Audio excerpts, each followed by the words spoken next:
Alhamdulillahi haqqa hamdih, alhamdulillahi hamdan katsiran tayyiban mubarakan fi, nahmaduhu wa nasta'inuhu wa nastaghfiruhu wa nastahdihi wa natubu ilaih, wa la na'budu illa iyyahu wa natawakkalu alaih. Allahumma fassalli wa sallim wa barik ala sayyidina wa habibina wa syafi'ina wa maulana Muhammadi wa ala alihi wa ala ashabihi wa dhurriyyatihi wa man tabi'ahum bi ihsanin ila yaumin hadza wa ba'di. Assalamu alaikum warahmatullahi wabarakatuh. Hadratul Afadil, para asatid, para ustadzat yang berkenan hadir bersama-sama dengan kita pada sore yang indah ini di masjid yang kita cintai ini, Masjid Marwah. Saya tanya tadi mana sofanya, sebelah sana ada. Berarti di sini bisa sa'i. Wabil khusus guru kita semua Ustadz Faiz Ja'far Baraja, jazakumullah ana khairan atas perkenanannya untuk kami bisa bersama-sama dengan Bapak Ibu sekalian di masjid yang indah ini. Mudah-mudahan setiap langkah yang kita tempuh menuju ke tempat ini, tiap tapaknya menjadi pemudah jalan kita semua menuju ke surga. Kita ini menempuh jalan ilmu, maka man salaka tariqan yaltamisu fiha ilman, sahhalallahu lahu bihi tariqan ilal jannah. Siapa yang menempuh jalan untuk bisa meraih ilmu, maka Allah mudahkan baginya, dengan sebab tempuhannya itu dimudahkan jalannya menuju ke surga. Maka Bapak Ibu kalau berkunjung ke Ngayogyakarta Hadiningrat, monggo sempat ke Masjid Gede Kauman, di tempat di mana dulu para kiai pengulu mengajarkan agama, itu di belakangnya ada ukiran salak. Kenapa ukiran salak? Untuk selalu mengingatkan hadis man salaka tariqan. Jadi kenapa buahnya buah salak? Sama kalau penjenengan masuk ke Masjid Gede itu sejak pagar langkannya Masjid Gede itu pasti ukirannya waluh. Waluh itu buah labu Jawa. Waluh kenapa waluh? Karena yang membentengi kita dari kemurkaan Allah dan api neraka adalah tauhid. Tauhid itu adalah sebuah surah yang bunyinya Qul huwallahu ahad. Orang Jawa baca wallah agak susah sehingga kemudian menjadi waluh. Ketika kita masuk ke halaman masjid, maka berjajar-jajar ada pohon sawo. Kok sawonya jajar-jajar? Kenapa? Karena ini perintah dawuh untuk sawu sufu fakum, luruskan saf-saf kalian, karena innallaha yuhibbul ladzina yuqatiluna fi sabilihi saffa ka'annahum bunyanun marsus. Allah cinta orang yang berperang di jalannya seperti pasukan yang berbaris-baris, seakan mereka itu bangunan yang kokoh. Maka sawu, kita kalau masuk ke serambinya, di serambi Masjid Gede Kauman Jogja itu, ukiran paling luar itu bentuknya buah nanas. Karena masjidlah tempat kita berlindung dari musuh hakiki manusia, yaitu syaitan. Maka nanas, kul a'udzu birabbin nas, malikin nas, ilahin nas, dan seterusnya. Kalau kita lihat kemudian di atapnya Masjid Gede itu ada ukiran tanaman yang saling bertaut satu sama lain. Sulur-sulur seperti ini disebut sebagai lunglungan. Lunglungan itu artinya tulung-tulungan, wa ta'awanu 'alal birri wat taqwa. Jadi masjid itu tempat saling tolong-menolong di dalam kebajikan dan ketakwaan. Kalau kita lihat pintu masuk ke ruang utama masjid, itu pas di depan di mana para qadhi dulu mengadakan mahkamah pengadilan Surambi. Di dalam Angger-Angger Agung, kitab undang-undang kerajaan, disebutkan bahwa pengadilan Surambi sumber rujukannya kitab Patakul Mungin, Patakul Wahab, Tohpah. Nah, kita sekarang bisa tahu itu Fathul Mu'in, Fathul Wahab, dan Tufah. Jadi di situ di belakangnya ada ukiran bentuknya wajik. Saya dulu bertanya kepada Romo Tirun, KRT Jatiningrat, kenapa kok wajik? Wah, itu kayaknya ada ayatnya tapi saya lupa ya Mas. Wajib itu pokoknya hubungannya dengan pengadilan di akhirat. Oh, saya akhirnya kemudian menduga, oh ini pasti ayatnya waji'a yauma idzin bi jahannam yauma idz yatadakkarul insanu wa anna lahu dzikra. Kenapa diukir wajib? Untuk mengingatkan pengadilan dunia kamu bisa bohong, tapi tidak di akhirat. Ketika Allah datangkan jahanam, hari itu manusia mengingat kembali apa yang telah diperbuatnya dan bahwa dia kemudian harus insyaf. Dulu dia pernah diperingatkan di dunia. Kemudian di dalam pepohonan tiang-tiang masjid itu ada ukiran dalam bentuk, kalau ini namanya semen. Kalau tadi yang di atas itu lung-lungan, kalau ini semen. Kenapa semen? Semen itu asluha tsabitun wa far'uha fis sama tu'ti ukulaha kullahinin bi'idni rabbiha. Semen dari kata semi. Semi itu selalu tumbuh, berakar, mekar, memberi buah. Itulah sifat kalimatut tauhid yang telah berada di dalam hati seorang mukmin seperti yang diumpamakan Allah dalam surah Ibrahim ayat ke-24 dan 25. Ini sebagai pembuka. Saya ingin katakan sebenarnya kita ini sangat lekat dengan simbolisasi karena orang Jawa itu memang agak susah diajak bicara vulgar. Maka ketika mengajarkan agama pun dulu para ulama menggunakan simbol. Apalagi di masa penjajahan ketika kemudian Belanda memberikan tekanan-tekanan besar kepada ajaran yang sahih. Sehingga kemudian kita lihat sampai ke atap masjidnya, tajuk atapnya berbentuk tajuk, di puncaknya bukan kubah, tetapi ukiran daun keluih. Ya, kalau kita lihat masjid-masjid yang ada hubungannya dengan Keraton Mataram itu pasti di bagian atas ukirannya daun keluih. Kok keluih? Keluih itu kaluwihan. Bahasa Arabnya al-fadl. Maka kul innal fadla biyadillah. Yang namanya keutamaan, anugerah agung itu berada di dalam tangannya Allah Subhanahu wa ta'ala. Jadi ini contoh bahwa kita ini sangat lekat dengan berbagai macam hal yang sangat syar'i. Kita belum bicara dengan tata istana sejak dari Nyuwun Sewu di sini juga ada, tapi saya menduga sama karena arsitek Keraton Yogyakarta dengan Keraton Surakarta itu orang yang sama. Ketika di sini dia masih bernama Pangeran Mangkubumi, pindah ke Yogyakarta dia menjadi Sultan Hamengkubuwono pertama. Jadi ada panggung namanya panggung Krapyak, bentuknya itu seperti rahim. Beliau bentuk seperti rahim, di situ biasanya pelihara hewan berupa rusa. Lalu nanti Sultan biasanya memanah dari atas, itu simbol konsepsi. Jadi kalau panahnya kena ke rusa, itu seperti sperma kena sel ovum. Jadilah konsepsi di situ, maka di dalam rahim itu kemudian ada desa namanya Mijil. Mijil itu artinya lahir, disitulah kelahiran manusia. Sesudah dari panggung Krapyak, kalau di Jogja, kalau berjalan ke arah utara, kita menuju ke Plengkung Nirboyo. Gerbang keraton yang di sebelah selatan namanya Plengkung Nirboyo. Karena kampungnya namanya Gading, sini juga ada ya. Namanya, maka kemudian sering disebut sebagai Plengkung Gading. Itu jalannya itu, yang kanan pohon asem, yang kiri pohon tanjung. Selalu begitu. Kok asem karo tanjung? Karena membesarkan anak itu dalam tradisi Islam itu harus banyak mesem dan banyak menyanjung.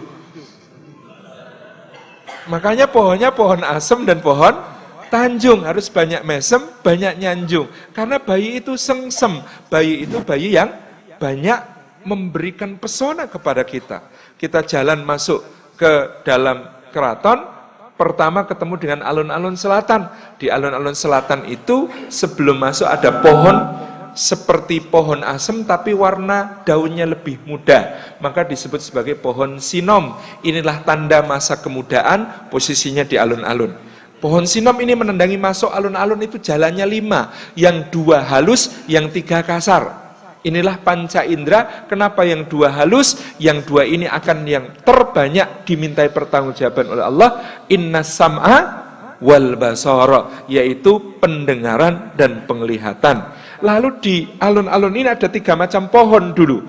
Pakel, pelem, kueni. Ini jenis mangga-manggaan semuanya ya.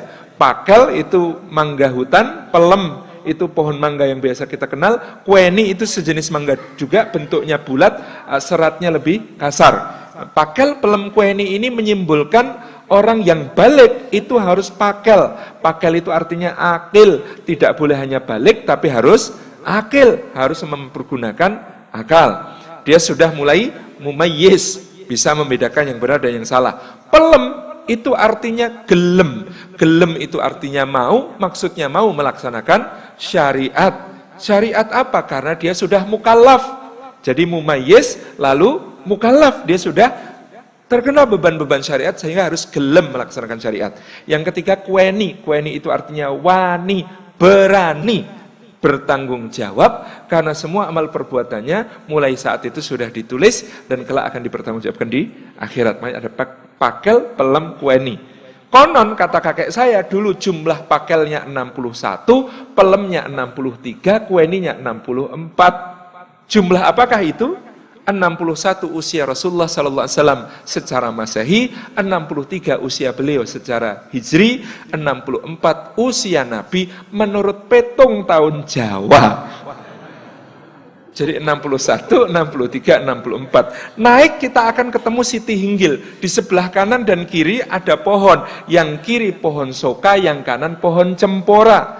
Soka menyimbolkan anak laki-laki yang sudah masuk ihtilam, mimpi basah. Cempora itu sudah haid anak perempuannya. Maka yang seperti itu harus sudah dipisah dengan Siti Hinggil, dengan tanah yang tinggi. Tidak boleh pohon soka sama cempora ditanam satu tempat, nggak boleh. Karena yang sudah balik nggak boleh ikhtilat, harus pisah. Gitu ya. Ini harus pisah. Ini soka, ini cempora. Pemisahnya apa? Siti itu tanah. Tanah itu asal kejadian manusia. Hinggil itu artinya tinggi. Maka dia adalah manusia yang memiliki akhlak yang tinggi. Jadi harus ada guru yang mulai mengajar dengan pengajaran yang baik. Dan guru itu harus memiliki akhlak yang mulia. Dan salah satu tanda akhlak mulianya adalah bisa memisahkan laki-laki dan perempuan ini dalam alamnya masing-masing dan diajari dengan akhlak dan adabnya masing-masing. Sebentar, ini kalau diteruske sak dino ora rampung tekan tugu gitu ya. Tapi ini saya ingin menunjukkan kepada panjenengan semua betapa kemudian yang namanya Jawa itu asli pakai sod. Awalnya dibangun kebudayaannya, simbol-simbolnya oleh para santri. Jadi saya mencatat setidaknya ada 3 sosok yang selalu akan saya tulis. Ini sedang proses, mohon doanya dari Nasi Mataram ini. Kesantriannya Masya Allah. 1 Pangeran Diponegoro, yang kedua kakek buyutnya namanya Pangeran Mangkubumi, yang ketiga kakek buyutnya Pangeran Mangkubumi namanya Sultan Agung. Ini 3 sosok yang selalu menjadi referensi tentang bagaimana menjadi seorang muslim yang saleh dengan kemudian menerjemahkan keislamannya dalam simbol-simbol untuk pengajaran kepada rakyat. Nah, kenapa kemudian misalnya Sunan Kalijaga mewariskan sebuah pakaian yang kemudian didesain ulang oleh Sultan Agung menjadi disebut sebagai libasut taqwa, baju takwa. Kenapa disebut baju takwa? Karena seluruh perwujudannya aslinya itu adalah makna takwa. Kalau kita berbusana Jawi Jangkep Mataraman itu yang disebut sebagai busana takwa, itu unsur-unsurnya 1 keris, 2 bebet, 3 stagen kamus timang sabuk, 4 surjan, 5 blangkon. Itu standar, ada tambahan-tambahan dan juga semua punya makna. Tapi saya ingin jelaskan ini dulu. Kenapa takwa disimbolkan dengan pakaian? Walibasut taqwa dzalika khair, dan pakaian takwa itulah yang terbaik. Karena makna takwa yang pertama apa? Kita ambil dari dialog Sayyidina Umar dengan Sayyidina Ubay bin Ka'ab. Wahai Ubay, apakah takwa itu? Sayyidina Ubay bin Ka'ab menjawab, wahai Amirul Mukminin, pernahkah engkau berjalan di satu tempat banyak onak, banyak duri, banyak jebakan, cahayanya remang-remang? Kata Sayyidina Umar, bala, iya saya pernah. Apa yang kau lakukan ketika itu? Jawab Sayyidina Umar, aku berhati-hati. Apa bahasa Jawa untuk kata hati-hati? Kita bisa menggunakan kata duhung, artinya hati-hati. Kita bisa menggunakan kata curigo, artinya waspada. Maka keris dalam bahasa Jawa aslinya bahasanya adalah duhung atau curigo. Itulah makna pertama takwa. Maka dia diselipkan di belakang karena dia adalah kehati-hatian dan kewaspadaan yang selalu harus dijaga. Itulah takwa dalam makna yang pertama. Makna yang kedua dari takwa menurut orang Jawa adalah bebet. Kenapa? Perut dan di bawah perut terdapat syahwat. Syahwat ini harus dibebet, harus dibebat, tidak boleh dibiarkan liar, tidak boleh diumbar-umbar. Makanya wa amma man khaufa maqama rabbih wa nahan nafsa 'anil hawa fa innal jannata hiyal ma'wa. Maka orang yang menahan diri karena takut kepada Allah Subhanahu wa taala, lalu dia menahan diri dari hawa nafsunya, maka surgalah tempat tinggalnya. Maka bebetan supaya syahwatnya dibebat, yang perut dan bawah perut. Jadi kan kalau pakai stagen terus bebetan, insya Allah nggak akan gemuk. Karena syahwat perutnya terjaga. Iya kan? nggak akan gemuk itu, karena syahwat perutnya terjaga dan syahwat bawah perutnya juga seharusnya dijaga. Kemudian kenapa yang mengikat itu stagen? Stagen ini kemudian diberi sabuk, sabuknya namanya kamus dan timang. Karena yang bisa mengikat syahwat itu ilmu. Innama yakhsyallah min ibadihil ulama. Yang takut, benar-benar takut kepada Allah di antara hamba-hambanya hanyalah para ulama. Maka dia diikat dengan ilmu supaya menjadi ulama. Kenapa namanya kamus? Karena ilmu pertama yang diajarkan kepada Nabiullah Adam alaihissalam adalah wa'allama Adam al-asma'a kullaha. Allah ajarkan kepada Adam nama-nama, kosakata, isim-isim, nama-nama benda kesemuanya. Sehingga namanya kamus. Kamus ini dibebat dengan timang. Kenapa disebut timang? Utlubul ilma minal mahdi ilal lahdi. Carilah ilmu dari buayan, dari timangan sampai ke liang lahat. Lalu bajunya disebut sorjan. Kenapa sorjan? Dari kata sirojan. Itu adalah makna bahwa seorang yang bertakwa harus meladani kanjeng Nabi. Dia harus menjadi seorang yang mubasysyir wa nadhir wa da'iyan ilallahi bi'idnihi wa sirajam munira. Dia menjadi pelita yang menerangi bagi orang-orang di sekitarnya. Bagaimana supaya dia bisa menjadi pelita yang menerangi? Dia harus lurus. Maka sorjan itu biasanya bahannya lurik. Lurik itu ada garis-garisnya, garisnya ada 3. Biasanya terdiri dari paduan 3 pola. Kenapa kok 3? Yang harus lurus ada 3. Tidak lurus amal seseorang sampai lurus hatinya, tidak lurus hatinya sampai lurus lisannya. Maka memulai dengan meluruskan lisan, akhirnya luruslah hati, dan kemudian luruslah amal. Inilah makna sorjan. Lalu kenapa pakai blangkon? Nyuwun sewu, kalau blangkon ngayubjo, yang kemudian penjenengan preso ada, mondolannya di belakang, maka dia di sini dulunya diikat. Sebenarnya aslinya itu diikat. Sekarang kan sudah diplepet, dijahit. Kalau dulu aslinya diikat.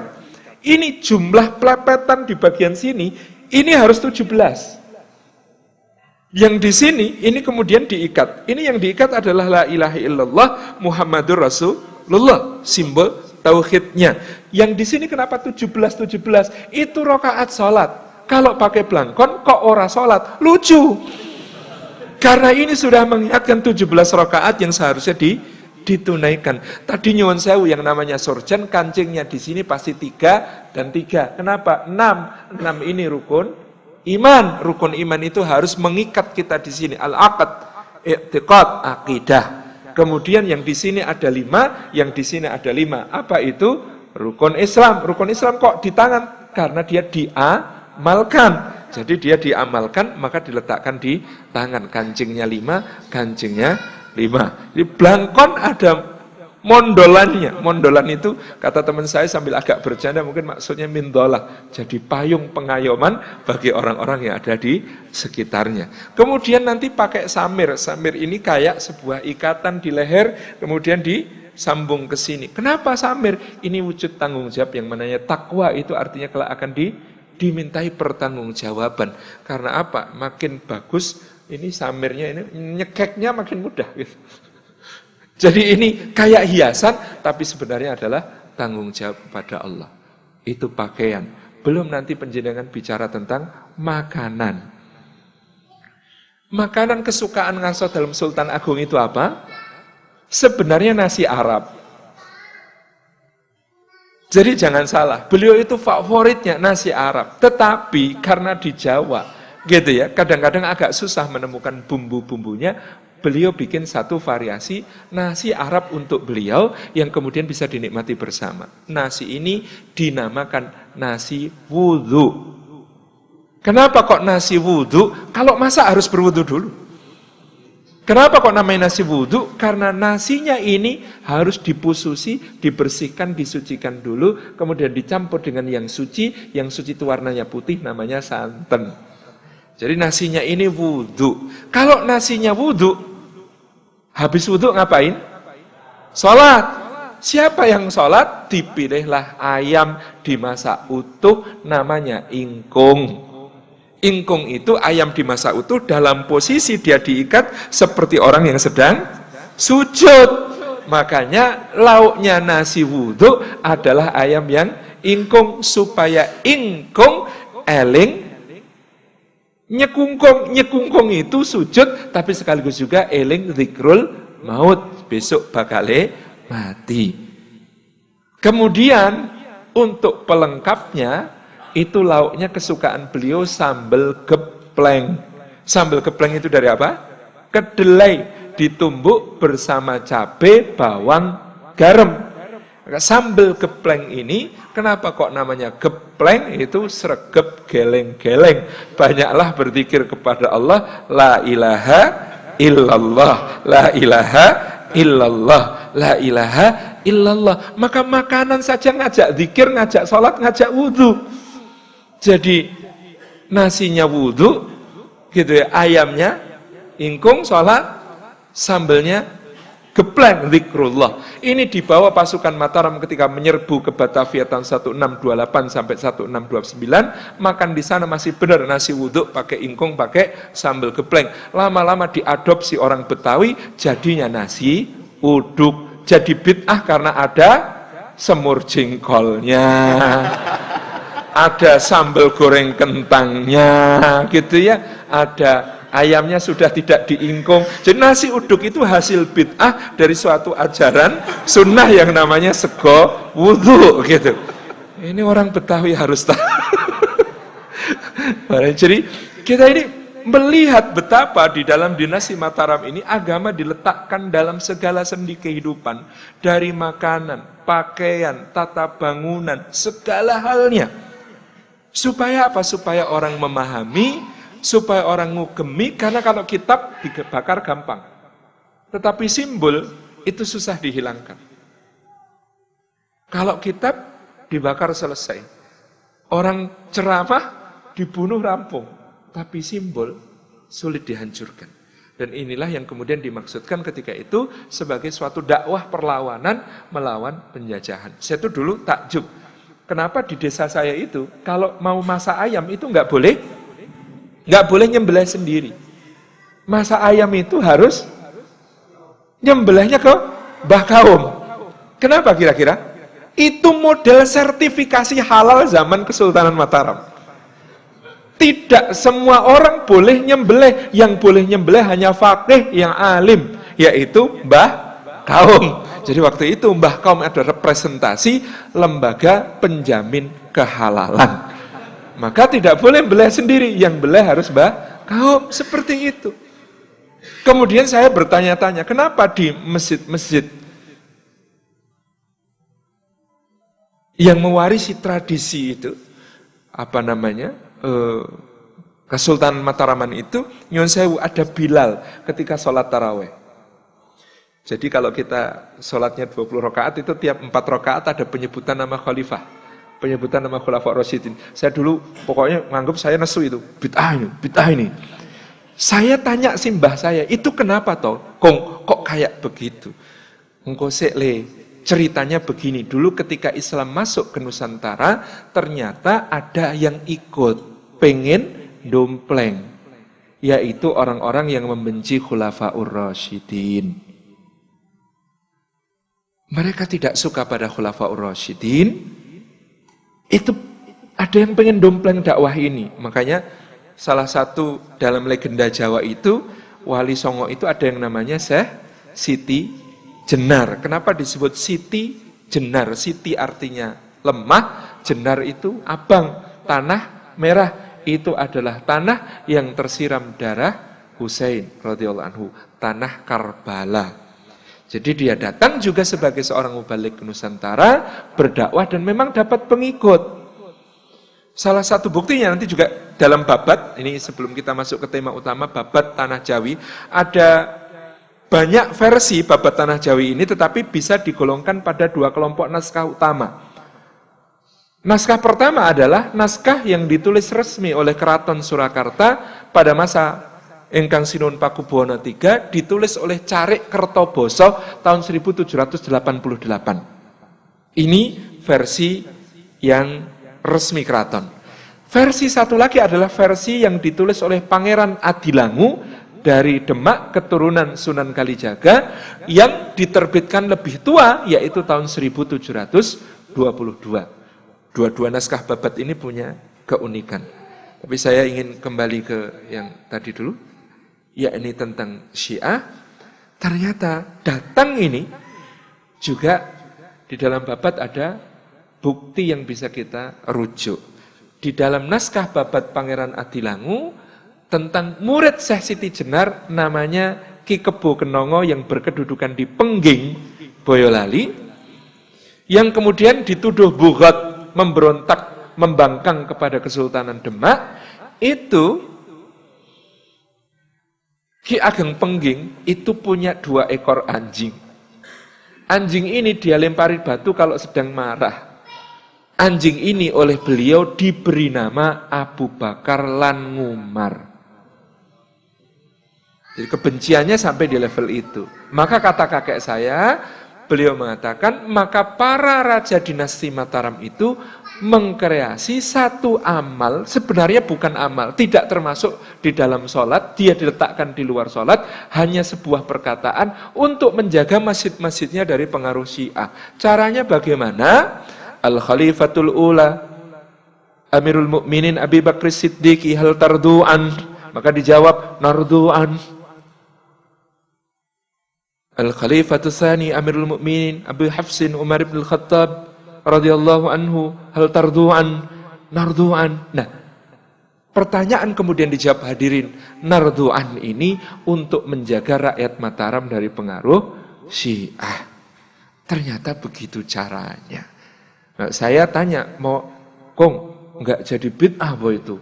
Wow, enggak ada tuntunannya kok melaksanakan yang seperti itu. Yo dianggap bid'ah yo piye yo le, ning itu ketika itu diperlukan untuk menjaga akidah. Ini orang Syiah ikut tarawih di situ mesti enggak kuat. Mesti metu, enggak kuat itu kalau kemudian dengar yang begitu-begitu di dalam tarawih. Makanya itu menjaga akidah masyarakat awam. Turno yo le, wong itu kan di luar sholat. Wong di luar sholat ki kowe takon karo jejermu. Ngelak ora e? Terus dijawab mboten. Ngono kuwi ngelak ora e? Ngelak. Ngono ki ora? Nggih pareng. Ha mosok takon kowe ridho karo Abu Bakar pora. Ngono kok ora oleh. Lah ya oleh to le. Jadi ini bahasa kakek saya ketika menjelaskan bahwa yang seperti ini dulu dipakai untuk menjaga akidah. Masya Allah, kalau itu benar, memang demikian keadaannya, betapa luar biasanya bagaimana para ulama ini kemudian menjaga kita semua, masyarakat awam, dari pengaruh-pengaruh yang berbahaya. Kembali ke Babat, Bapak Ibu yang dirahmati Allah, jadi saya tadi menyampaikan, Babat yang disebut sebagai Babat Tanah Jawi, itu ada 2 versi naskah utama. Yang satu ditulis oleh Carik Kertoboso tahun 1788 di Surakarta, yang satu ditulis oleh Pangeran Adilangu di Demak kira-kira pada tahun 1722. Ini versi yang lebih tua. Dan versi yang lebih tua ini menarik karena versi Pangeran Adilangu mencatat berbagai macam hal yang terkait dengan masa pemerintahan Raja-Raja Mataram sejak Panembahan Senopati, Panembahan Setokrapia, Sultan Agung, sampai kemudian masa pemerintahan Amangkurat IV atau Amangkurat Jawi yang sedang bertahta pada saat itu di Kartasura. Jadi peristiwa-peristiwa sejarah yang ada di situ menurut H.J. de Graaf, seorang peneliti dari Belanda, ada peristiwa-peristiwa kronologis sejarah yang patut kita terima meskipun ada beberapa unsur mitologis yang perlu disikapi secara kritis. Nah, unsur mitologis ini sebenarnya menurut saya adalah simbolisasi. Laki-laki orang Jawa itu tidak bisa ngomong vulgar. Maka mereka kalau bicara itu sama yang namanya nenek moyang itu biasanya mikul dhuwur mendem jero. Jadi kalau nenek moyangnya itu berbuat hal yang mungkar, berbuat hal yang maksiat, itu pasti ditutupi dengan sebuah metafor, dengan sebuah perumpamaan. Demikian pula bahkan itu di dalam Babat itu ada kisah sejak zaman Majapahit. Misalnya ini kita membaca begini.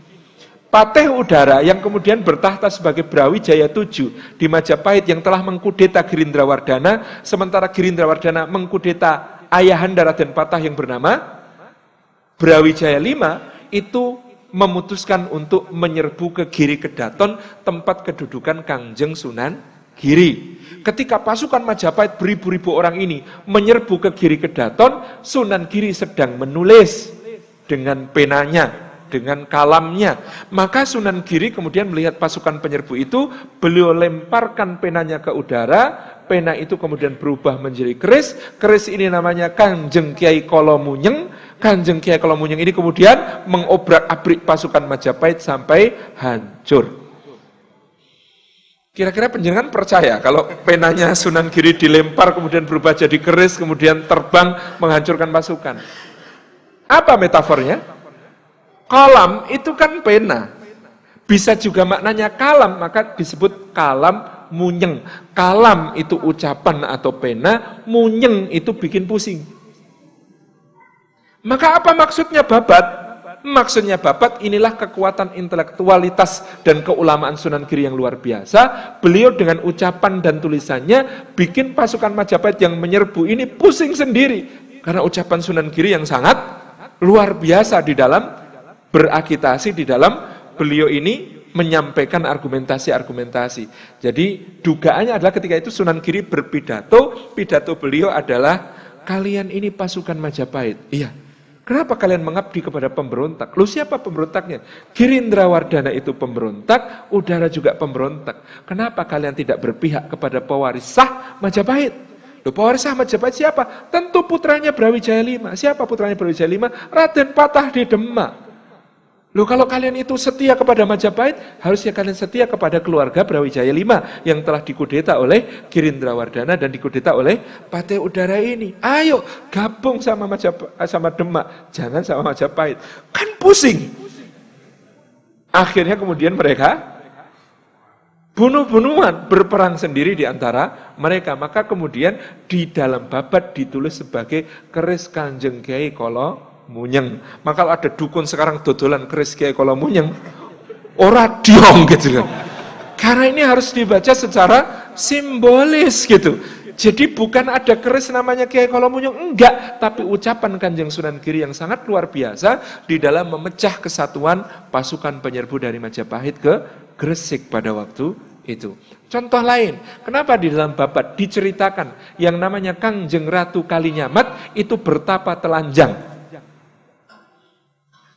Di film kok yunjuk digambarkan bertapa telanjang tenanan nih.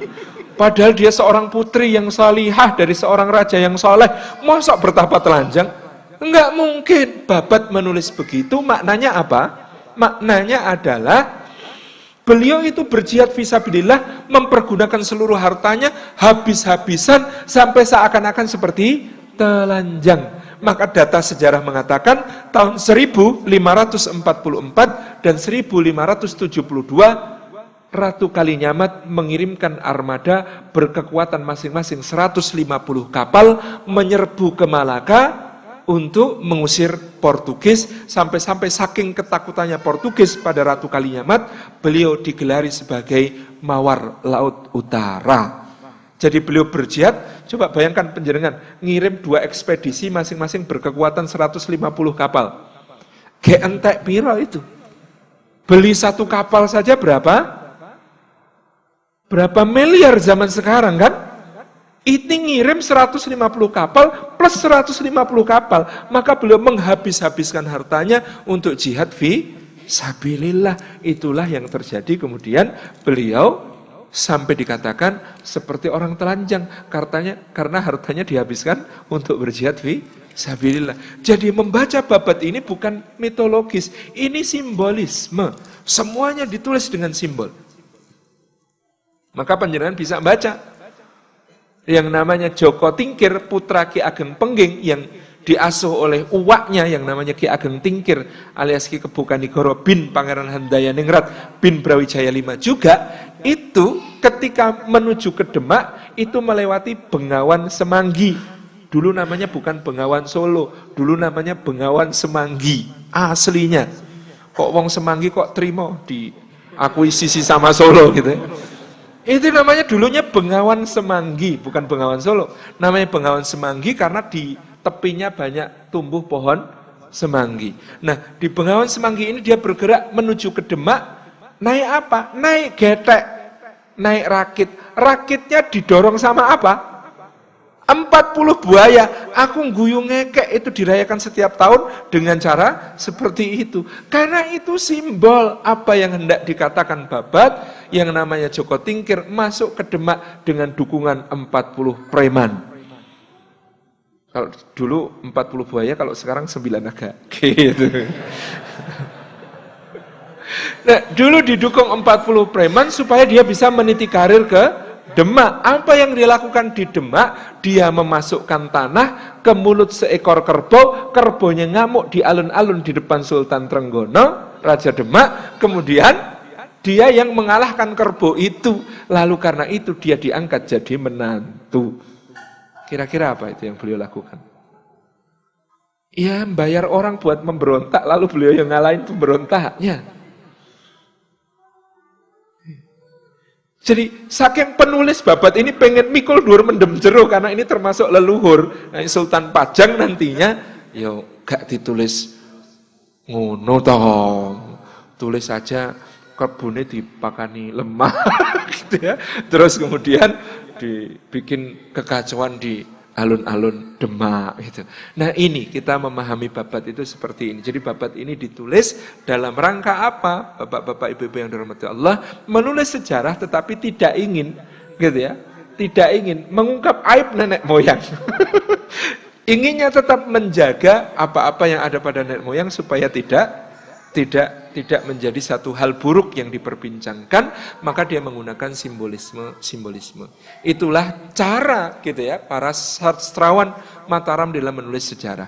Nah, Babat Tanah Jawi ini yang versi Kertoboso itu luar biasa karena membentang sejak diciptakannya surga dan neraka, diciptakannya Adam dan Hawa. Itu diceritakan. Maka kemudian nanti ada silsilahnya. Silsilahnya rakyat Jawa itu nyambung sampai ke Nabi Sis bin Adam alaihi salam. Jadi Sis alaihi salam dikatakan di dalam Babat Tanah Jawi memiliki 2 putra, Sayyid Anwas dan Sayyid Anwar. Sayyid Anwas itu memperanakkan nabi-nabi. Gitu ya, maka kemudian nanti ada Nuh turun ke bawah sampai Ibrahim sampai kemudian ke Nabi Muhammad dan Nabi Isa di cabang yang lain. Itu keturunan Sayyid Anwas kata Babat. Nos ya, kalau di Bible Nos, makanya di dalam Babat disebut Sayyid Anwas. Nah, Sayyid Anwar itu nurunaken dewa-dewa Jawi. Sayyid Anwar peputra Sang Hyang Wenang peputra Sang Hyang Tunggal peputra telu. Ismoyo, Antogo, Manikmoyo. Ismoyo jadi Semar, Antogo jadi Togog, Manikmoyo jadi Betoro Guru. Betoro Guru punya anak, Betoro Siwah. Dewa Siwah itu kalau Jawa versinya anaknya Betoro Guru. Itu kan kalau bagi orang Hindu bid'ah gitu. Kemudian ini yang menurunkan berbagai macam raja-raja di cerita Ramayana dan Mahabharata. Lalu kemudian menurunkan raja-raja Jawa. Itu jalurnya di situ. Menurut Babat Tanah Jawi iki lengarang yo pinter. Itu ya imajinasinya itu liar gitu. Nah, ada cerita yang menarik di Babat Tanah Jawi itu Bapak Ibu yang dirahmati Allah, yang kemudian seolah-olah dinasti Mataram ini menyampaikan bahwa Jawa di masa lalu itu penghamba iblis. Ketika Nuh alaihi salam berdakwah kemudian ditolak kaumnya, terjadi banjir besar di seluruh dunia. Menurut Babat Tanah Jawi, banjir itu hendak menyentuh tanah Jawa. Maka Ijajil itu menurut orang Jawa adalah namanya iblis, Izazil gitu ya. Ijajil kemudian menawarkan kepada raja-raja Jawa untuk merajut ke dalam perutnya supaya selamat dari banjirnya Nuh. Dengan perjanjian, maka raja-raja Jawa ini akan mengabdi kepada iblis. Lalu kemudian dimasukkan ke dalam perutnya, dijaga supaya tidak kena banjirnya Nabi Nuh. Maka keturunan Jawa itu selamat gitu ya. Lalu ketika banjir surut, dia dikeluarkan dari dalam perutnya Ijajil. Kemudian bertumbuhlah peradaban Jawa yang sangat rusak karena menghamba kepada iblis. Sampai duginipun agami Islam ingkang dipun bekta para wali. Jadi oleh Babat kemudian diberi syarah sampai datangnya agama Islam yang kemudian dibawa oleh para wali. Jadi kita ini menurut Babat keturunan dari kaum yang pernah diselamatkan oleh iblis. Aku ki buat baca itu ya ono guyung-guyune gitu ya. Ini imajinasinya luar biasa. Tapi kita kemudian selamat karena dakwah. Dakwah di tanah Jawa ini yang sangat luar biasa bagaimana cara para ulama ini berdakwah. Tanpa mengesampingkan pendahulu sebelum itu, tapi kita harus mengakui bahwa yang namanya tim dakwah tersukses sepanjang sejarah itu salah satunya adalah yang kemudian oleh orang Indonesia digampangkan disebut sebagai Wali Songo. Dalam waktu kurang dari 50 tahun, sebuah kerajaan yang didasarkan akidah Hindu-Buddha convert hampir semua penduduknya berubah menjadi muslimin. Itu tim dakwah yang sangat dahsyat. Zaman saiki jenengan wong Songo dikirim nang Amerika, kira-kira suksesnya ngono kuwi ora gitu kan. Susah itu, atau dikirim ke Cina gitu ya. Mosok mereka terus yang kirim ke sini, kita dong yang kirim ke sana. Kan harusnya gitu. Jadi, Masya Allah gitu ya. Kita menyimpang sedikit dari babat. Kalau kita mau merujuk sumber sahih tentang perjuangan Wali Songo, itu ada beberapa naskah. Pertama, Handbook Van Bonang. Handbook Van Bonang itu ada 2 naskah A dan naskah B. Itu sekarang disimpan di Leiden. Dulu dirampas oleh Cornelis de Houtman ketika dia datang tahun 1596 mendarat di Tuban.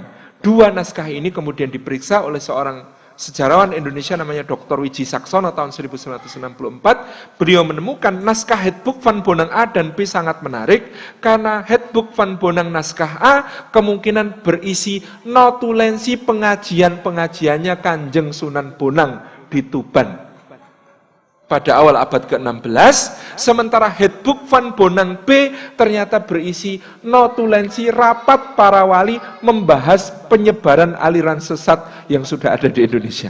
Itu. Jadi membahas yang benci sama sahabat itu sudah sejak abad ke-16 awal. Sudah akhir abad ke-15 itu sudah dibahas oleh para wali ini. Masya Allah. Kemudian naskah kedua adalah Kropak Ferrara. Kropak Ferrara itu ditemukan di Museum Ferrara Italia, berasal dari Gresik, ternyata adalah catatan notulensi pengajiannya Maulana Malik Ibrahim. Masya Allah. Sumber ketiga yang sangat menarik adalah Serat Wali Sono. Tulisannya, tulisan Jawa, Serat Wali Sana. Ini ternyata ditulis di zaman Sultan Agung di Mataram, mencatat kiprah para wali di dalam berdakwah. Nah, Serat Wali Sana ini menariknya di mana? Dia menyebut Wali Sono. Dalam bahasa Jawa, Sono itu artinya tempat. Wali artinya penguasa.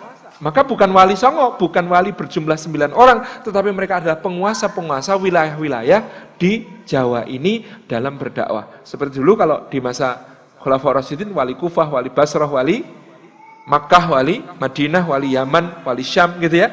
Ini karena menguasai wilayah tertentu. Tapi kemudian ada seorang sejarawan yang juga mengajukan pendapat, Wali Sono ini mungkin ada bahasa Arabnya juga, yaitu Wali As-Sana. Mereka adalah orang-orang yang mendapatkan pujian yang sangat tinggi, karena pada saat itu Maharani Suhita memberikan gelar Wong Agung kepada hampir semua para wali yang berkiprah di dalam dakwah.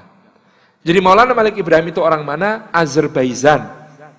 Menempuh pendidikan mana? Mesir. Dia tinggal di Mesir lama, kemudian dia bergaul dengan para petani felahin di Sungai Nil, kemudian dia datang ke Jawa untuk berdakwah. Masya Allah, mendarat di Gresik. Pada saat itu Majapahit masih mengalami ujung akhir perang yang disebut sebagai Perang Paregreg. Ini perang saudara yang berlangsung 30 tahun lamanya antara Wikramawardhana, suami seorang Ratu Majapahit, dengan kakak iparnya yang anak selir bernama Wirabumi yang berkedudukan di Blambangan. Anda bayangkan perang antara Mojokerto dan Blambangan ini gak rampung-rampung. Antara Mojokerto dengan Banyuwangi, tapi gak selesai-selesai. Sehingga apa yang terjadi gitu ya, dalam 30 tahun itu lahan pertanian terbengkalai, semua orang melarikan diri ketakutan, gak sempat menggarap sawah, sehingga Majapahit tahun-tahun itu dilanda krisis besar pangan. Krisis besar pangan inilah, Bapak Ibu yang dirahmati Allah, yang disikapi dengan sangat bijak oleh para wali yang datang ini. Maulana Malik Ibrahim datang pertama kali tidak bangun pesantren, tapi bangun bendungan. Beliau bangun bendungan, kemudian beliau cetak sawah bersama penduduk sekitar, beliau ajak mereka, beliau gaji mereka untuk menjadi pekerja-pekerja bikin sawah, beliau undang rakyat untuk bersama-sama bikin sawah makin luas, sampai pada saat itu ada kedatangan Laksamana Cheng Ho dari dinasti Ming bersama sekretarisnya yang seorang muslim namanya Ma Huan. Melalui Ma Huan, Maulana Malik Ibrahim minta bantuan untuk dicetakkan sawah antara Tuban sampai Gresik. Tuban, Lamongan, Gresik. Wilayah percontohan untuk sawah irigasi yang bisa panen 2 kali setahun. Dulu di Majapahit sawahnya tak ada hujan, hanya panen sekali setahun. Maka beliau menggenjot untuk menjawab krisis pangan dengan membuat sawah yang bisa 2 kali setahun panen.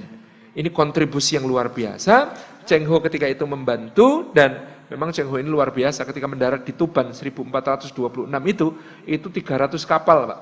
Kapal terbesarnya Cheng Ho itu, kalau kapalnya Columbus yang dipakai menemukan Amerika yang namanya Santa Maria Pinta dan Nina, Santa Maria paling besar. Santa Maria itu kalau dijajar-jajar di dalam kapalnya Cheng Ho muat 48 buah Santa Maria. Jadi memang ngeri itu bangsa sebelah utara itu kalau bikin sesuatu gitu. Dahsyat gitu waktu itu. Nah, itu 48 kapal muat di kapalnya Cheng Ho. Nah, ini kemudian mereka berasal dari Yunnan, dataran tinggi di Cina Selatan, juga dataran rendahnya itu sangat banyak sawah. Maka disuruh bikin sawah, mato, bisa. Dan akhirnya kemudian proyek pertontonan Maulana Malik Ibrahim ini menjadi sumber lumbung pangannya Majapahit. Maka Maharani Suhita menganugerahkan gelar Wong Agung kepada Maulana Malik Ibrahim. Yang di periode berikutnya di Majapahit itu terjadi krisis tata negara. Para Dang Acarya, Mahaguru tata negara Majapahit itu banyak yang tewas di dalam perang Paragreg. Maka diundanglah seorang ulama yang ahli tata negara. Babat menyebut asalnya dari Cempo. Kata Cempo ini menimbulkan pertanyaan. Apakah Cempo yang dimaksud adalah Champa yang ada di Kamboja? Sekarang ada sebuah perkampungan muslim kecil di daerah yang disebut Champa di Kamboja. Tapi agak sulit untuk mengidentifikasi bahwa di situ dulu pernah menjadi sebuah kerajaan muslim yang besar. Sejarawan sekarang mungkin lebih merujuk Cempo itu bukan Champa, tapi adalah Jempa. Jempa itu ada di Aceh. Pada masa kerajaan Samudra Pasai, Jempa adalah tempat markas para ulama belajar sebelum berangkat ke Mekah. Atau sepulang dari Mekah, transitnya di situ. Oleh karena itulah tempat itu disebut sebagai Serambi Mekah. Itulah yang disebut sebagai Jempa. Mungkin Babat merujuk Jempa lebih masuk akal karena Maulana Ahmad Rahmatullah yang berasal dari Cempo datang ke Majapahit, kemudian diberi tempat di Ampel Denta di Surabaya untuk menjadi guru tata negara. Ini dakwah yang sangat strategis karena jadi guru tata negara itu muridnya pangeran dan anak-anak pejabat. Maka beliau kemudian ngajar tata negara sambil mengamalkan ibadah dan akhlak yang sangat mulia sebagai seorang muslim, sehingga banyak pangeran Majapahit ini tertarik masuk Islam. Strategis sekali dakwahnya. Kemudian Majapahit saat itu di masa Maulana Malik Ibrahim selain krisis pangan, krisis moral luar biasa. Tukang santet di mana-mana, dukun-dukunan main, tempat-tempat keramat makin angker, serem-serem, maka didatangkan tukang rukyah dari Maroko. Maka disebut namanya Maulana Maghribi. Karena Al-Maghrib itu Maroko, sukunya Berber, kulitnya hitam, badannya besar. Beliau ini. Nah, ketika sampai di Jawa, itu gak bisa makan nasi. Kalau makan nasi perutnya perih. Wong Arab anyaran tekoan begitu gitu ya. Nggak makan nasi itu perutnya perih, gak bisa. Terus oleh Maulana Malik Ibrahim dibikinkan roti Arab, tapi karena gak ada gandum, anane tepung beras. Dibikinkanlah roti Arab dari tepung beras. Gitu ya. Nah, maka ini yang kemudian diberikan kepada beliau. Caranya dia diblok sih. Makanya dia ngeblok, dibikin adonannya sampai agak mengembang supaya gelem dadi rada kaya roti. gitu ya. Kemudian dibikinlah makanan ini untuk beliau. Inilah yang karena orang Jawa juga akrab dengan orang India, dengan bahasa Gujarati, kue ini disebut appam. Alias apem. Tapi apemnya bukan apem yang kecil-kecil yang sekarang dijual di pasar-pasar. Penjenengan coba kalau kemudian nanti mulut, bulan Rabiul Awal, coba ke Keraton Yogyakarta ada ngapem. Ngapem ini, atau bulan Syakban, itu juga ada ngapem. Nah, apem ini bentuknya dimasak dengan, saya jangan tahu cowek ya. Cowek ngerti ya? Cobek itu dipanggang di atasnya kemudian dibas. Jadi besarnya seperti hubes. Besarnya seperti hubes Arab. Memang besarnya segitu. Dan itulah yang dulu dimakan oleh Maulana Maghribi. Karena beliau kalau makan nasi perutnya perih. Kayaknya kalau di Klaten penjenengan ada apem yakowiyu, itu adalah kelanjutan dari tradisi makan roti Arab berbahan Jawa. Sebenarnya begitu. Dari situ. Nah, Maulana Maghribi ini nanti oleh Sunan Kalijaga diabadikan sebagai salah satu tokoh wayang di dalam pertunjukan film kartun pertama di dunia yang beliau bikin. Itu film kartun pertama di dunia itu wayangnya Sunan Kalijaga. Dulu pada masa Majapahit, wayang itu bentuknya wayang beber. Wayang beber itu kayak apa? Adegannya digambar. Yang digambar adegannya dan gambarnya gambar natural. Wonge ya kaya wong. Manusia, kayak gambar manusia betulan. Itu yang nonton maksimal 12. Karena bentuknya dipegang begini sama dalangnya digeser-geser sambil diceritain. Enggak praktis. Maka Sunan Kalijaga itu menggambar wayang per karakter, bukan per adegan. Dan gambarnya gambar karakter, bukan gambar natural. Apa ada manusia kayak wayang? Tangannya cuwili, kayak buawa tekan, lutut gitu. Perutnya, enggak. Karena itu adalah gambar karakter. Maka penjenengan saksikan dalam wayang hiasan Sunan Kalijaga itu pasti yang namanya kesatria itu matanya kecil gitu. Kenapa? Godul basor. Pasti mulutnya jelirit kecil. Kenapa? Bisa jaga lisan, khifdul lisan. Kenapa kemudian perutnya kecil? Prihatin, banyak puasa. Itu tokoh baik pasti seperti itu kalau di wayang Kalijagan. Kalau tokoh buruk, mesti mripate melolo. Mata keranjang, tidak godul basar. Pasti mulutnya besar, tomak, tidak jaga lisan. Pasti perutnya besar, yaitu apa-apa gelem, halal haram masuk semua. Maka seperti itu tuh gambar karakter. Jadi kalau kita nonton wayang, yang namanya tokoh protagonis pasti ganteng, tokoh antagonis pasti jelek. Padahal aslinya belum tentu. Bisa jadi tokoh jahat itu ganteng-ganteng. Bisa jadi tokoh baik itu jelek. Yo, barang kesuwen yang pondok prihatin gitu ya. Misalnya begitu. Bisa jadi kan begitu. Dia sing ciloko wis elek jahat itu kan. Tapi inilah gambar karakternya gitu ya. Nah, maka untuk mengisi wayang Jawa itu dan meluruskan akidah, ada satu tokoh yang ditambahkan bersama anak-anaknya. Tokoh itu namanya Semar. Kulitnya hitam, badannya besar, suku Berber. Itulah yang dijadikan Sunan Kalijaga mengabadikan sesepuhnya itu Maulana Maghribi. Kenapa? Di situ diceritakan Semar itu bisa ngalahkan semua dewa Jawa. Semua dewa Jawa itu takut sama Semar. Guru takut, Siwa takut, Wisnu takut, Brahma takut, Indra takut, Yamadipati takut, Narada takut. Semua dewa sesembahannya orang Jawa pada saat itu takut sama Semar. Karena apa? Tukang rukyah. Bismillahirrahmanirrahim. Mumet kan. Dirukyah sama yang namanya Semar, gitu ya. Ini adalah sebuah hal yang luar biasa yang kemudian dikreasi dan diinisiasi pada waktu itu. Dan kita lihat bagaimana kemudian didatangkan juga Bapak Ibu yang dirahmati Allah, itu seorang trainer tentara untuk melatih pasukan Majapahit. Dan jaringannya Maulana Ahmad Rahmatullah itu kemudian bekerja untuk mendatangkan pelatih terbaik. Siapa nama pelatih terbaik perang zaman itu? Ternyata sejak dulu yang pintar perang orang Palestina. Namanya Maulana Utsman Haji.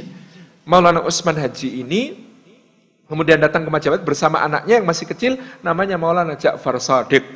Nah, Majapahit jadi pelatih tentara. Dan Masya Allah, ini kita bisa cross-check-nya di mana? Di sejarah Dalem Watu Renggong, sebuah naskah kitab yang ada di Kerajaan Gelgel di Kabupaten Karangasem di Bali sekarang. Kerajaan Gelgel ini dulu menguasai seluruh Bali, dan pada saat itu Raja Bali di Gelgel itu seba ke Majapahit, datang ke Majapahit, ketika pulang dia dihadiahi 60 pasukan pengawal terbaik dari Majapahit, 60 pasukan pengawal terbaik dari Majapahit yang mengikuti Raja Gelgel pulang ke Karangasem ini. Ya, Raja dinasti Kresna Kepakisan ini di sana itu ya dikenal sebagai Nyama Selam. Nyama itu saudara, Selam itu Islam, saudara Muslim. Muslim pertama di Bali itu berasal dari tentara Majapahit, hasil didikannya Sunan Ngudung alias Maulana Usman Haji. Ketika dewasa, anaknya Maulana Usman Haji yang namanya Maulana Ja'far As-Sadiq kemudian pindah ke pantai utara Jawa, mendirikan dakwah di sebuah kota yang lalu dia namai dengan kota asal kelahirannya. Kota asal kelahirannya adalah Al-Quds, maka kemudian disebut sebagai Kudus. Karena di sana ada masjid yang sangat dicintainya, namanya Masjidil Aqsa. Penjenengan bisa lihat masjid di kota Kudus di Jawa, namanya Masjid Al-Aqsa Menara Kudus. Karena itu memang kangen Pak, kangen kampung halaman, maka kotanya dinamai dengan kotanya, masjidnya dinamai dengan nama masjidnya. Nah, Bapak Ibu yang dirahmati Allah, generasi berikutnya dari para pendakwah ini ada Aliuddin dan Taqiyuddin, ulama kembar ini berdakwah di pelabuhan-pelabuhan. Mereka ngikut kapal, mendakwahi para penumpang kapal itu sampai ke pelabuhan berikutnya, ganti. Jadi kayak kita naik angkot, terus kemudian dakwahi di angkot, terus nanti turun di tujuan berikutnya, ganti angkot lain gitu. Itu Aliuddin dan Taqiyuddin berdakwah dengan cara seperti itu, sehingga Islam ini menyebar bukan cuma di Jawa, tapi ke seluruh Nusantara. Sampai kemudian raja-raja Ternate, Raja Tidore, Raja Goa, Raja Luwuk, Raja Bone, kemudian Raja Tallo, kemudian Raja Buton, kemudian Raja Banjar, kemudian Raja Tulang Bawang, kemudian Raja Tanjung Pura, Raja Sukadana, Raja Jambi, Raja Palembang, Raja Melayu, itu anak-anaknya dikirim ke Giri untuk belajar agama Islam. Pangeran-pangeran dari berbagai negeri itu datang ke Giri untuk belajar agama Islam, sehingga Tommy Pires seorang petualang dari Portugis ketika lewat Gresik dan Surabaya, dia menulis yang namanya Sunan Giri ini kayak pausnya Eropa. Dia ini pausnya Jawa. Tidak ada raja Nusantara yang sah bertahta sebagai raja kalau belum disahkan sama Sunan Giri. Sampai level itu bagaimana dakwah para ulama pada zamannya. Masya Allah. Gitu ya. Di wasilah berikutnya kita bisa mengenali ternyata Bapak Ibu yang dirahmati Allah, dulu karena sistem di Majapahit itu kasta, rakyat jelata itu kalau makan, cara makannya itu sangat memprihatinkan. Maka Kangjeng Sunan Giri menurut kitab Serat Walisono itu membuatkan piring, membuatkan gelas, membuatkan alat-alat makan untuk rakyat. Beliau itu inventor dari alat makan untuk rakyat. Kalau bangsawan Majapahit dulu makan pakai piring, pakai sendok, pakai gelas terbuat dari emas dan perak. Kan nggak mungkin rakyat makan pakai itu. Maka Sunan Giri itu mendesain dari kayu, bambu, dan tanah liat untuk alat makan penduduk kebanyakan. Masya Allah. Kemudian Sunan Kalijaga itu meyoso alat-alat pertanian. Jadi diceritakan Ki Ageng Selo itu membalik tanah di lahan pertaniannya itu pakai linggis. Anda bayangkan, membalik tanah pakai linggis, rampung suwi banget itu. Selesainya lama, maka Sunan Kalijaga membuatkan untuk Ki Ageng Selo cangkul. Cangkul itu bahasa Jawanya terdiri dari 3 bagian. Bagian yang tajam namanya pacul, bagian pangkal namanya bawak, bagian pegangan namanya doran. Nah, itu desainernya menurut Serat Walisono adalah Sunan Kalijaga. Karena semua dimaknai. Pacul ngipatake sak liyane Allah kang muncul. Hati harus dibersihkan dari selain Allah. Kemudian menjadi bawa. Kalau sudah beriman kepada Allah, obaing awak, badan harus giat untuk beribadah. Dan pegangannya silahul mukmin, senjatanya orang beriman itu adalah doran. Gagang paco itu namanya doran. Doran itu ndedonga marang pangeran, selalu berdoa kepada Allah. Ternyata selain cangkul juga bajak, wuluku Jawa, bajak Jawa itu menurut Serat Walisono juga desainnya dari Sunan Kalijaga. Itu terdiri dari 7 bagian beserta maknanya kayak ini tadi. Ning aku durung apa. Saya belum hafal yang 7 pada wuluku atau bajak itu. Masya Allah, sama maknanya untuk kemudian memperkuat akidah. Nah, termasuk invensinya nanti adalah tadi film kartun pertama di dunia yang namanya wayang kulit. Tetapi memang Sunan Kalijaga itu suka menjebak orang. Jadi dulu wayang itu tontonan elit, oleh beliau dijadikan sebagai tontonan massal. Gelar di alun-alun. Syaratnya apa kalau mau nonton? Harus mau dituntun mengucapkan satu kalimat. Kalimatnya asyhadu alla ilaha illallah wa asyhadu anna muhammadar rasulullah. Baru boleh ikut nonton. Begitu nonton, di tengah adegan wayang dijelaskan tentang makna syahadatain. Lalu penontonnya, loh, dhewe pindah agama Baru sadar di tengah pertunjukan bahwa mereka sudah pindah agama menjadi seorang muslim. Jadi inilah masifikasi dakwah Islam yang paling luar biasa pada saat itu. Jadi Babat mencatat, tetapi Serat Walisono ini memberikan dokumentasi yang jauh lebih lengkap, yang luar biasa tentang kiprah dakwah yang terjadi pada masa itu. Jadi kalau Babat menyebut yang namanya orang Jawa itu keturunan orang yang diselamatkan sama Ijajil alias iblis, tetapi mendapatkan anugerahnya Gusti Allah dengan kedatangan para ulama, kemudian menerima agami Islam atau ngerasuk agami Islam. Dan Mas Susianto, seorang kandidat doktor sejarah kita yang ngaso di UMS, dan insya Allah mudah-mudahan sebentar lagi doktoranya selesai. Beliau sangat filolog, sangat handal, baca naskah-naskah lama, sangat pinter. Beliau menemukan satu pola yang sangat menarik pada Pujangga Mataraman. Pujangga Mataraman itu punya ciri khas. Apa ciri khasnya Pujangga Jawa Mataraman? Mereka melakukan 2 proses di dalam menulis sastra. Satu, deindianisasi, yang kedua, otomanisasi. Jadi naskah sastra Jawa, masa Singasari, Kediri, Majapahit, itu pasti pusat dunia itu India. India itu pokoknya swargondonya itu India. Semua yang baik berasal dari India. Itu naskah zaman Singasari, Majapahit, Kediri. Zaman Mataram beda. Apa ciri khasnya naskah sastra Jawa zaman Mataram? India dipinggirkan, tidak lagi jadi pemain utama, kadang-kadang bahkan dijadikan sebagai antagonis. Kemudian protagonisnya selalu pasangan, yaitu seorang Pangeran Jawa ditambah dukungan dari Sultan Ngerum.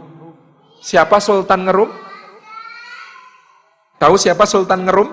Sultan Turki Utsmani. Kok bisa disebut Sultan Ngerum? Karena gelar lengkapnya begini. Misalnya saya ambil Murad IV. Murad IV itu raja sezaman Sultan Agung. Sultan Turki Utsmani sezaman Sultan Agung. Apa nama beliau? Malikul Bahrain wa Haqqanul Bahrain wa Hadimul Haramain, Sultan Ghazi Khalifatullah wadilluhu fil ardi Kaisar Irumi. Masya Allah, ngeri. Apa kalimatnya? Malikul Bahrain, Raja 2 benua. Wa Haqqanul Bahrain, Han Agung 2 samudra. Wa Hadimul Haramain, pelayan 2 tanah suci. Sultan, seorang sultan. Ghazi, seorang panglima perang. Khalifatullah, khalifahnya Allah. Wadilluhu fil ardi, dan bayangannya di muka bumi. Ngeri banget. Apa terakhir? Kaisar Irumi. Dan gelar Kaisar Irumi ini dipakai sejak Muhammad Al-Fatih. Kaisar Irumi artinya Kaisar Romawi. Kenapa Sultan-Sultan Turki menyebut dirinya Kaisar Romawi? Karena mereka berhasil menaklukkan Konstantinopel, ibu kota Romawi Timur, Bizantium. Sehingga gelar Kaisar Urumi itu melekat pada Sultan-Sultan Turki Utsmani. Orang Jawa karena susah nyebut gelar yang panjang tadi, kemudian diringkas menjadi Sultan Ngerum. Jadi kalau ada naskah Jawa menyebut Sultan Ngerum, maksudnya adalah Sultan Turki Utsmani. Nah, naskah Jawa akan selalu mengandung pilihan kata Sultan Al-Gebah saking nagari Rum. Maulana Ali Samsuddin Maulana Ali Samsuzain, mufti saking negari Ngerum. Naskah-naskah Jawa Mataraman itu selalu punya pola itu. Deindianisasi, Ottomanisasi. Maka saya sampai menyusun satu hipotesis, Mataram itu negara yang sangat Ottoman oriented, yang sangat berorientasi kepada Turki Utsmani sejak berdiri. Saya dulu bertanya-tanya, Panembahan Senopati itu nama gelar yang unik. Kenapa gelar yang unik? Karena tidak ada Raja Jawa sebelum itu yang memakai nama gelar perangnya sebagai gelar raja. Tapi orang ini, Danang Sutawijaya bin Ki Ageng Pemanahan ini selalu menyebut dirinya Panembahan Senopati. Dari mana itu? Ternyata konon Panembahan Senopati itu adalah terjemah bahasa Jawa untuk Sultan Ghazi. Sultan yang panglima perang, bahasa Jawanya Panembahan yang Senopati. Masya Allah.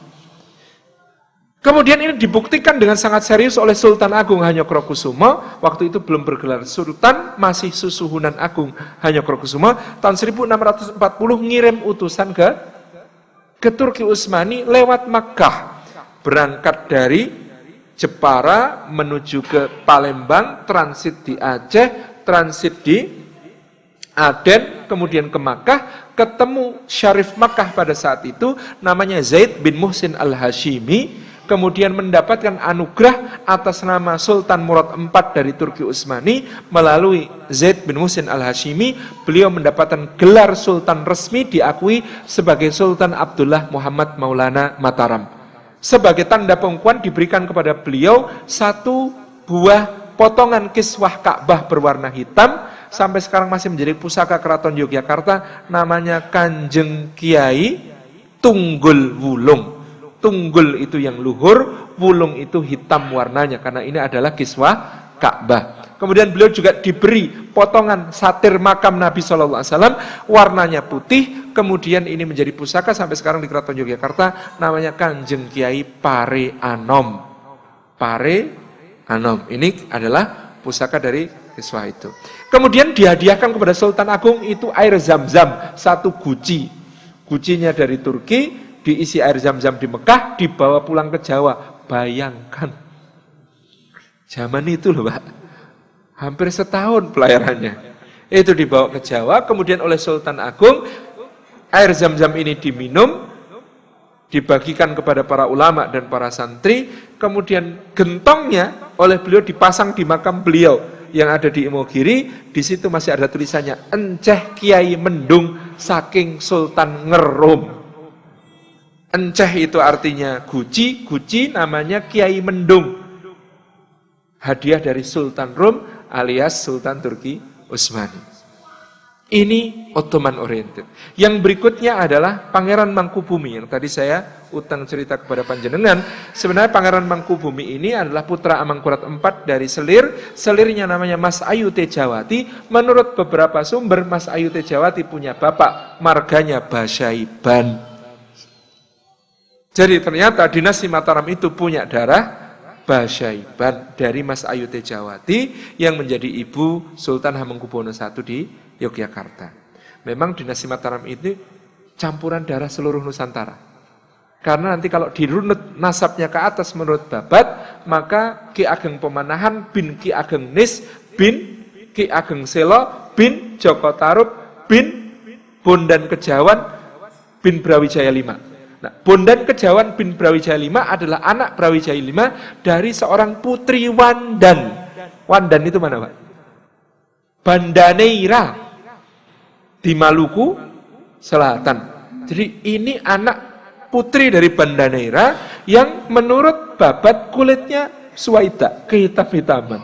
Sehingga dalam catatan para duta VOC ketika berkunjung ke Mataram, Sultan Agung itu disebut tingginya lebih kecil dari orang Jawa rata-rata dan kulitnya lebih agak hitam daripada orang Jawa rata-rata karena berdarah Wandan dari Banda Neira. Kemudian Bapak Ibu yang dirahmati Allah Subhanahu wa taala, campuran darah itu makin bertambah lagi tadi dengan Basyaiban, tambah lagi permaisurinya Hamengkubuwono I di Yogyakarta itu namanya Ratu Ageng Tegarrejo yang nanti akan membesarkan Pangeran Diponegoro itu cucu Sultan Bima Abdul Qahir I. Abdul Qahir I ini punya permaisuri putri dari Goa Tallo maka Ratu Ageng Tegarrejo itu berdarah Goa Talo, Bugis Makassar, sekaligus berdarah Bima di Sumbawa, dan kemudian menjadi istri Sultan Hamengkubuwono I yang kemudian terkenal sebagai Ratu Ageng Tegarrejo. 9 tahun mendampingi jihad suaminya kemana-mana sampai melahirkan anaknya yang jadi Sultan Hamengkubuwono II pun lahirannya di Gunung Sindoro. Beliau penunggang kuda yang hebat, maklum Putri Bima. Ya, naiknya kuda Sumbawa kan. Bisa minum susu kuda liar kan itu. Itu melahirkan di lereng Gunung Sindoro, Masya Allah. Jadi campurannya begitu. Nanti permaisurinya Hamengkubuwono II, Putri Sumenep, namanya Ratu Kencana Wulan, berarti bertambah lagi darah Madura. Nanti ibunya Diponegoro namanya Raden Ayu Mangkorawati, adalah keturunan dari Kiai Ageng Prampelan Trah Sunan Ampel. Nyambung lagi.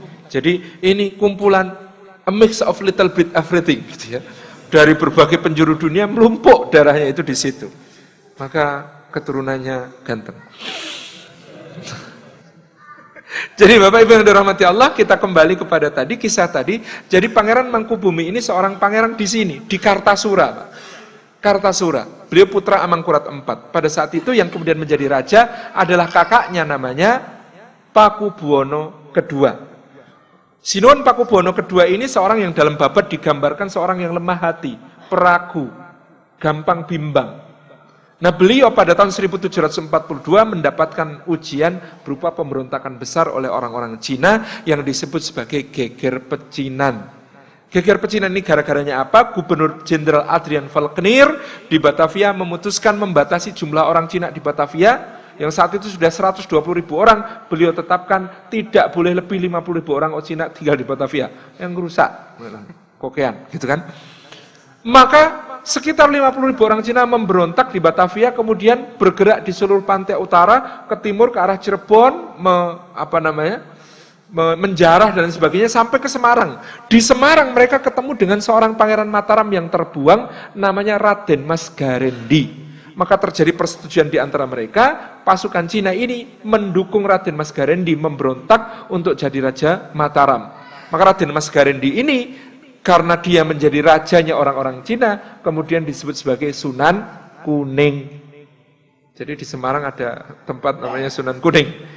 Dulu kesannya sangat negatif ya, tapi sejarahnya disitulah pengangkatan Raden Mas Garendi menjadi Raja Mataram oleh pasukan Cina. Maka dia disebut sebagai Sunan Kuning. Pasukan Cina ini kemudian menyerbu ke Kartosuro. Keraton Kartosuro diserbu pasukan ini, hancur. Tinggal tembok itu, kalau penjaringan ke Kartosuro itu. Hancur diserbu pasukan Cina ini. Pangeran Mangkubumi menyelamatkan kakaknya Pakubuwono II, dibawa lari ke Ponorogo, ke Tegalsari, menemui Kiai Ageng Kasan Besari I, kemudian dititipkan, saya titip kakak saya. Di situ malah dipek mantu sama Kiai Ageng Kasan Besari. Kemudian Pangeran Mangkubumi pulang, mengajak keponakannya namanya Raden Mas Said, yang kemudian nanti menjadi Mangkunegara I di Mangkunegaran ini, untuk berjihad melawan orang-orang Cina ini sampai berhasil mengusirnya. Begitu selesai, kemudian keraton Kartasura sudah hancur, terus bagaimana? Pangeran Mangkubumi berpikir keras, kita harus bikin keraton baru. Cari di mana? Cari tempat, disuruh beberapa orang untuk cari tempat. Akhirnya ketemu satu tempat di tepi Bengawan Semanggi, ada desa namanya Desa Solo. Bukan Solo, Solo.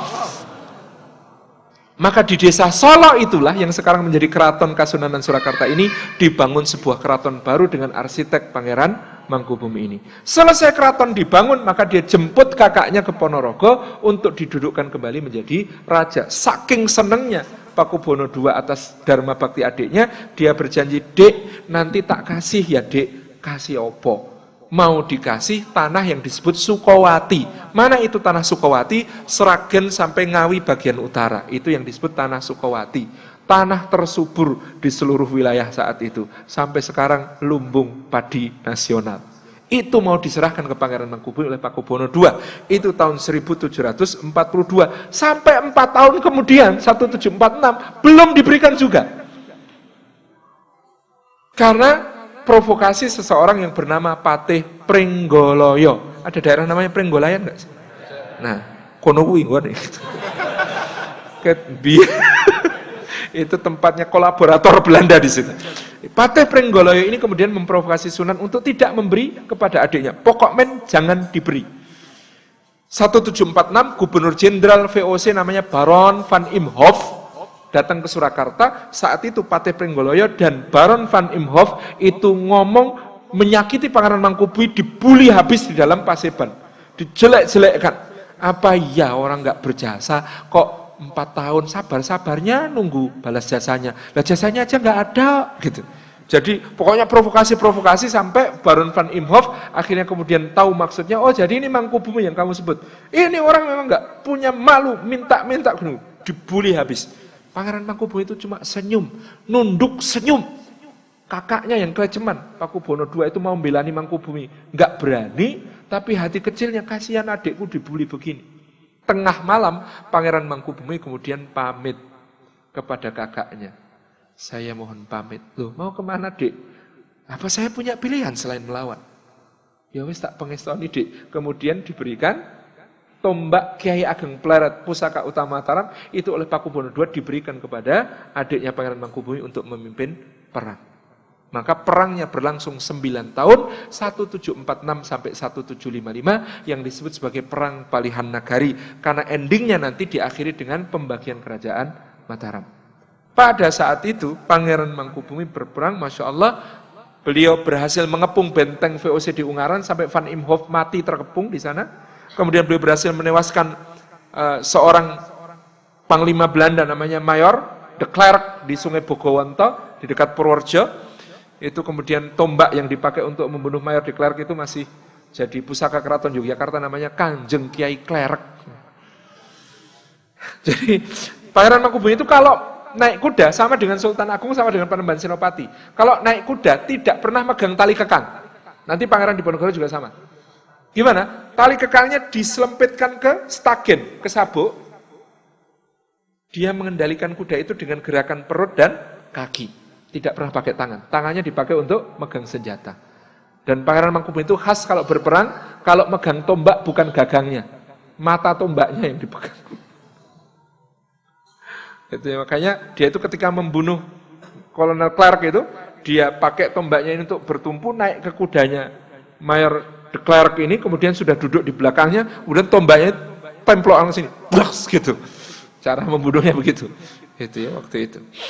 Nah, Pangeran Mangkubumi ini perang besarnya bikin VOC nyaris bangkrut. Apa yang terjadi? Tahun 1755, Nyon Sewu ini tidak menyinggung etnis, tetapi pada saat itu kejadiannya adalah ada seorang Arab di Semarang namanya Syarif Besar Syekh Ibrahim. Syarif Besar Syekh Ibrahim ini oleh Belanda dibujuk untuk menghentikan perang. Bagaimana caranya? Syarif Besar Syekh Ibrahim didandani sebagai utusannya Sultan Ngerum. Didandani sebagai utusan Sultan Turki Utsmani, diminta menemui Pangeran Mangkubumi untuk menawarkan selesainya perang dengan imbalan beliau diberi gelar Sultan resmi dari Daulah Turki Utsmaniyah sebagai pemimpin Jawa, Muslimin Jawa, Amirul Mukminin di Jawa. Karena Pangeran Mangkubumi juga melihat keadaan rakyat yang menderita karena perang, plus beliau sami'na wa ata'na kepada Turki Utsmani, maka beliau menyatakan saya terima syarat ini. Saya menjadi sultan atas separuh Mataram dengan gelar resmi dari Daulah Turki Utsmani seperti yang diterima kakek saya Sultan Agung. Selesai, maka diadakan perjanjian di desa Janti, Karanganyar. Desanya namanya Janti. Tapi di dokumen Belanda, karena nulis J itu pakai G, Gianti, Janti ditulis Janti, pakai J gitu. Maka kemudian terjadi salah sebut di waktu-waktu berikutnya menjadi perjanjian Gianti. Padahal desanya jenenge Janti. Nah, perjanjian Gianti ini membelah kerajaan Mataram menjadi dua. Sisa kerajaan Mataram karena sudah berkurang banyak, wilayahnya antara Banyumas sampai Banyuwangi dibagi dua. Itu baginya lucu. Banyumas ikut Surakarta, kecuali Banjarnegara ikut Jogja. Pekalongan ikut Jogja, gitu ya. Kemudian Pemalang ikut Jogja, tapi Kedu dan Bagelen itu diperintah bersama. Kedu dan Bagelen itu Purworejo, Magelang, Temanggung, Wonosobo, Kebumen. Itu diperintah bersama. Nanti ke timur gitu ya. Habis satu dapat Mataram, ponakannya Pakubono III dapat Pajang. Wilayah Pajang itu yang sekarang disebut sebagai Karesidenan Surakarta. Kemudian ke sebelah timur, Ngawi milik Jogja, Madiun milik Jogja, Magetan milik Jogja, Ponorogo milik Surakarta. Ke selatan yang namanya Pacitan, itu separuh milik Jogja, separuh milik Surakarta, Trenggalek milik Surakarta, Tulungagung milik Jogja. Ke utara, Grobogan milik Jogja, Demak milik Jogja, tetapi ke timur sedikit, Lamongan itu milik Surakarta. Ke selatan, Mojokerto milik Jogja, Jombang milik Surakarta. Ke selatan lagi, Ngantang Malang milik Jogja, tapi kemudian tadi Kertosono ikut Jogja, tapi Kediri ikut Surakarta. Pusing nggak? Jadi itu dibagi kayak begitu. Nah, inilah yang kemudian menjadi palihan nagari, kemudian beliau bertahta di Yogyakarta sebagai Sultan Hamengkubuwono I, membangun keraton baru di Yogyakarta seperti yang kita lihat sekarang. Tahun 1785, buyutnya lahir, dipangku sama beliau. Ini firasat seorang mukmin ya, menurut Babat disebutkan, beliau ketika itu mengatakan, buyutku ini besok akan memberi kerusakan kepada Belanda lebih besar dari yang aku lakukan. Buyut ini namanya Raden Mas Mustohar. Nanti ketika khitan ganti nama menjadi Raden Mas Ontowiryo, ketika menikah ganti nama menjadi Bendoro Pangeran Haryo Diponegoro. Jadi ini buyut ini sudah difirasati oleh kakeknya, ini akan memberi kerusakan kepada Belanda lebih besar dari yang kulakukan. Maka dia dididik oleh nenek buyutnya Ratu Ageng di Tegalrejo, bukan di keraton. Dan di Tegalrejo terjadi kemakmuran yang luar biasa, bernaung di bawah rumah tangga Puri Tegalrejo itu 3.000 keluarga. Pelayannya Pangeran Diponegoro itu 700 orang. 70 orang itu khusus untuk ngurusi kuda. Pak Prabowo nggak ada apa-apanya. Jadi yang pengurus kudanya Pangeran Diponegoro itu 70 orang itu mengurusi kuda. Tak. Dalam Tegalrejo yang sekarang ada itu lebih kecil dari aslinya. Aslinya Puri Tegalrejonya Pangeran Diponegoro itu mepet ke timur sampai Sungai Winongo. Karena tempat di situ biasanya Pangeran Diponegoro itu suka bertahanus di bawah pohon kemuning, beliau sering merenung di situ, di pesanggerahannya. Dan itulah yang beliau tinggalkan untuk jihad fisabilillah selama 5 tahun penuh sebagai Ingkang Sinuwun Kangjeng Sultan Abdul Hamid Heru Cokro Kabirul Mukminin. Perhatikan ini, Kabirul Mukminin Sayyidin Panetek Panotogomo Satanah Jawa Khalifatu Rasulillah. Perhatikan ini, Khalifatu Rasulillah, bukan Khalifatullah. Itu ada di stempelnya bentuknya segi 8, tulisannya tulisan Arab, tulisannya begitu tadi, Ingkang Sinuwun Kangjeng Sultan Abdul Hamid Heru Cokro Kabirul Mukminin Sayyidin Panetek Panotogomo Satanah Jawa Khalifatu Rasulillah. Ini pemahaman yang lebih sahih daripada Khalifatullah dalam makna memimpin umat. Ini yang kemudian ada pada stempel beliau. Dan beliau menyusun pasukannya persis seperti pasukan Janisarinya Turki Utsmani, pangkat tertinggi namanya Ali Basah, Ali Pasha. Ali Pasha bahasa Turki jadi Ali Basah bahasa Jawa. Ali Basah ada 3 di pasukan Diponegoro, Ali Basah, Sentot, Abdullah, Mustafa, Prawirodirjo. Yang kedua, Ali Basah, Kerto Pengalasan. Yang ketiga, Ali Basah, Muhammad Utsman.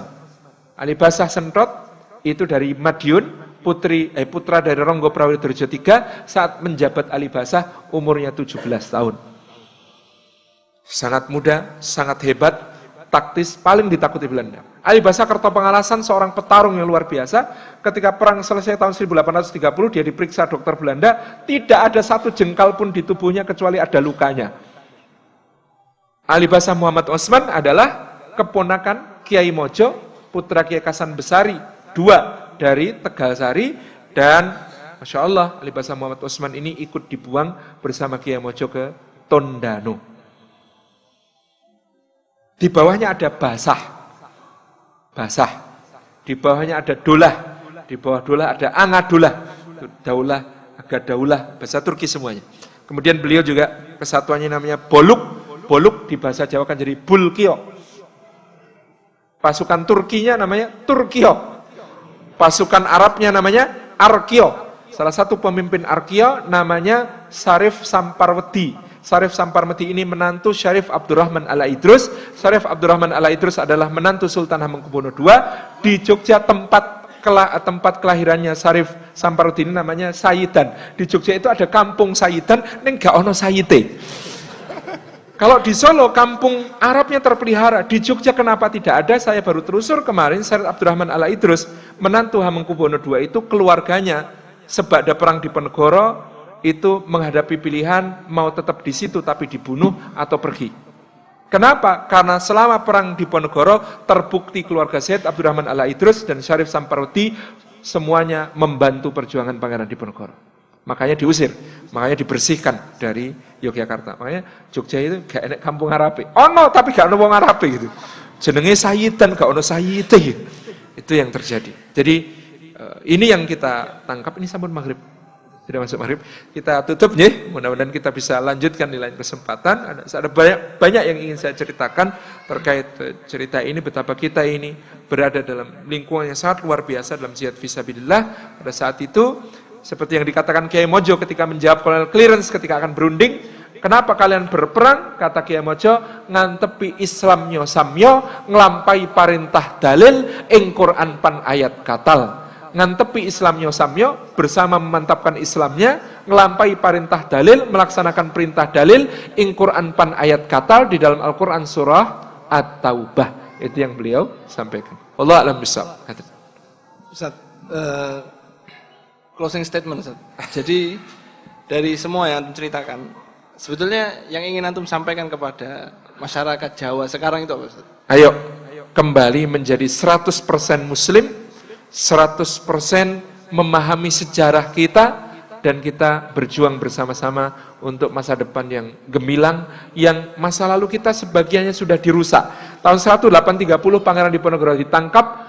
Tercatat sejak penangkapan Pangeran Diponegoro itulah pembersihan anasir-anasir keislaman dari keraton dan masyarakat Jawa secara umum terjadi. Maka kita harus mulai kembali membawa dakwah ini kemanapun, kepada siapapun, dan dinul Islam adalah ruhnya orang Jawa. Wallahu a'lam bishawab. Jazakumullah khair.